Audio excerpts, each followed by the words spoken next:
Hello everybody. जो आज का स्ट्रक्चर है वो बड़ा ही इंपॉर्टेंट है और ये आपको कंफ्यूज करता है।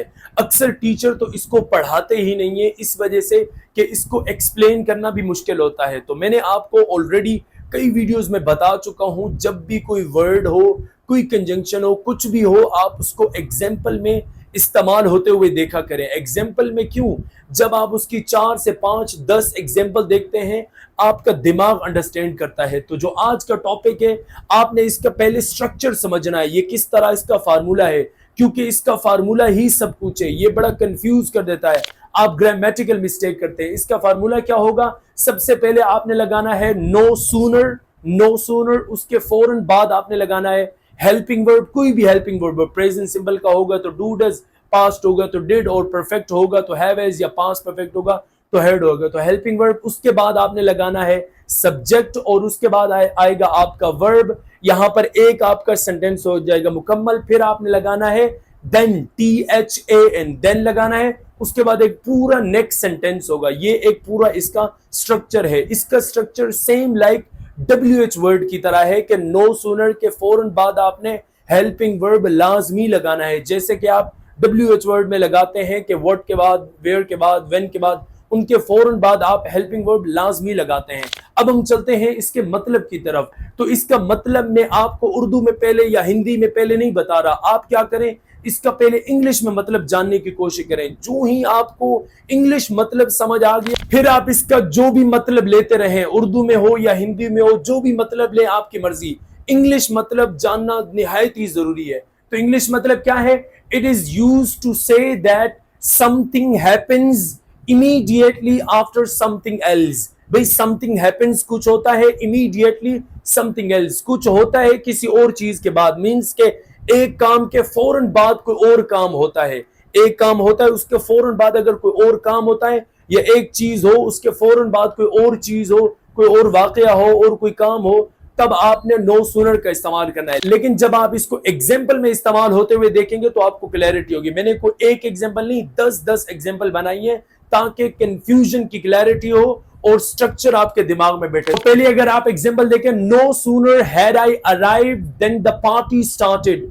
जो ही मैं पहुंचा पार्टी स्टार्ट हुई। जो ही मैं पहुंचा, मेरे पहुंचने के बाद पार्टी स्टार्ट हुई। तो मैंने क्या कहा था? नो सूनर के फौरन बाद आपने हेल्पिंग वर्ब लगाना है। तो वो सेंटेंस डिसाइड करेगा वो पास्ट परफेक्ट का है तो आपने हैड लगाना है, पास्ट सिंपल का है तो आपने डिड। एक और एग्जांपल अगर आप देखें, no sooner did I finish dinner then the phone rang. जो ही मैंने अपना डिनर मुकम्मल किया, खत्म किया, मोबाइल की घंटी बजी। जैसे ही मींस के एक काम हुआ, उसके फौरन बाद दूसरा काम हुआ। अब इसको इस्तेमाल करते हैं। एक और एग्जांपल अगर आप देखें, no sooner had the concert began then the rain started pouring. जो ही कॉन्सर्ट का आगाज हुआ, शुरू हुआ, तो बारिश होने लगी। मतलब मैंने क्या बताया था कि something happens immediately after something else. एक और एग्जांपल देखें, no sooner did I get home then my neighbour knocked on the door. जो ही मैं घर पहुंचा, जैसे ही मैं घर पहुंचा, मेरे पड़ोसी ने दरवाजा खटखटाया। मींस के एक काम जैसे पहुंचने का हुआ, उसके फौरन बाद दरवाजा खटखटाने का काम हुआ। एक और एग्जांपल अगर आप देखें, no sooner had I set down then the chair broke. जो ही मैं कुर्सी पर बैठा, जैसे ही मैं कुर्सी पर बैठा, कुर्सी टूट गई।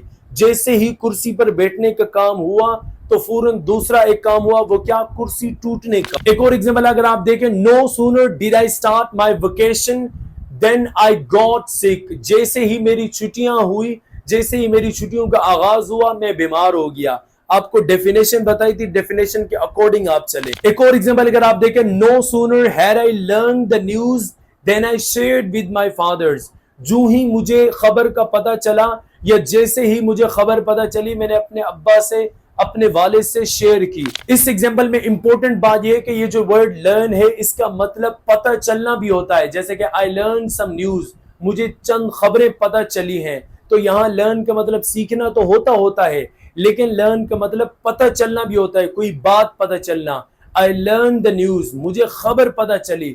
ये अक्सर बच्चे इसको रीडिंग करते हुए देखते तो हैं, लेकिन उनको कंफ्यूजन होती है। लर्न का मतलब तो सीखना होता है, लेकिन सीखना नहीं होता। लर्न का मतलब यहाँ पर जो है वो है पता चलना। इसके अलावा एक आपको अनाउंसमेंट कर दूं कि अगर आप हमारे ऑनलाइन स्पोकन क्लास का पार्ट बनना चाहते हैं जिसमें we have been training our students, आप आएंगे हमारी क्लास में, वहां पर हम बोलेंगे नहीं, हम आपको बुलवाएंगे बड़ी ही रीजनेबल फी के साथ। You can be a part of our online class, और उसमें हम कोई फॉर्मेलिटीज पूरी नहीं करा रहे, properly we would be working, we would be training you there.